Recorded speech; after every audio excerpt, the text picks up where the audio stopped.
সঠিক জায়গায় এবং সঠিক দিনে পৌঁছে গেলে আপনার জিনিসের মূল্য বেড়ে যায়। কথাটা কেন বললাম একটু পরেই জেনে যাবে। তো আজকে হচ্ছে 7 ফেব্রুয়ারি 2026, মানে রোজ ডে। আমাদের লাইফে এরকম দিন কখনো আসেনি, পরে কখনো আসবে কিনা সেটারও গ্যারেন্টি দিতে পারছি না। আজকে যেহেতু রোজ ডে, তো দেখো নিশাতের টবে সুন্দর সুন্দর গোলাপ হয়েছে। তো তোমরা যদি কেউ নিতে চাও নিশাতের সঙ্গে কন্ট্যাক্ট করে নিও। আমি চেয়েছিলাম, আমাকে তো দেয়নি, যেহেতু দিল না তাই জন্য আমাকে রোজ আনার জন্য চলে যেতে হয়েছিল আমতলাতে। আর সঠিক দিনে সঠিক জিনিসের মূল্য আপনা আপনিই চলে আসে, কথাটা বলার কারণ হচ্ছে এই দেখো সুন্দর সুন্দর গোলাপগুলো এমনি দিনে 10 টাকা 20 টাকায় বিক্রি হয়, কিন্তু আজকে প্রতিটা পিস 70 রুপিস করে বিক্রি হচ্ছিল। ভাবতে পারছো 70 টাকা পার পিসে গোলাপ। দাম বেড়ে গেছে তাই বলে কি কেউ নিচ্ছে না এমন কিন্তু নয়, সবাই কিন্তু অনেক বেশি করে গোলাপ নিচ্ছে শুধুমাত্র নিজের প্রিয় মানুষকে খুশি করার জন্য।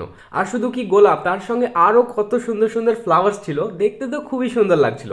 এমনিতে ফুলের দোকানে যায় না, কারণ গার্লফ্রেন্ড তো নেই, কার জন্য ফুল নেব। আর এইদিকে দেখো সবাই সবারই প্রিয় মানুষকে দেওয়ার জন্য সুন্দর সুন্দর বুকে বানাচ্ছিল, তাই আমি ভাবলাম যে আমি কেন বাদ যাবো, আমিও কিছু গোলাপ নিয়ে একটা সুন্দর মতো বুকে বানাই। তাই পছন্দ করে করে সব থেকে বেস্ট গোলাপগুলো বেছে নিচ্ছিলাম দোকান থেকে। আমার বেছে নেওয়ার আগে যেন কেউ না নিতে পারে তাই জন্য আগে থেকে রেখে দিচ্ছিলাম। তো ফাইনালি দেখো একটা সুন্দর বুকে ডেকোরেট করে নিয়ে চলে এসেছি। দেখতে তোমাদের কেমন লাগছে কমেন্টসে জানিও। আর যদি কেউ নিতে চাও তাহলে প্লিজ আমাকে ইনবক্স করে দিও, আমি যার কমেন্টটা সব থেকে বেশি ভালো লাগবে তাকে গোলাপ পাঠানোর ব্যবস্থা করব। তো আজকের জন্য এতটাই, দেখা হচ্ছে নেক্সট ব্লগে, ততক্ষণের জন্য টাটা বাই।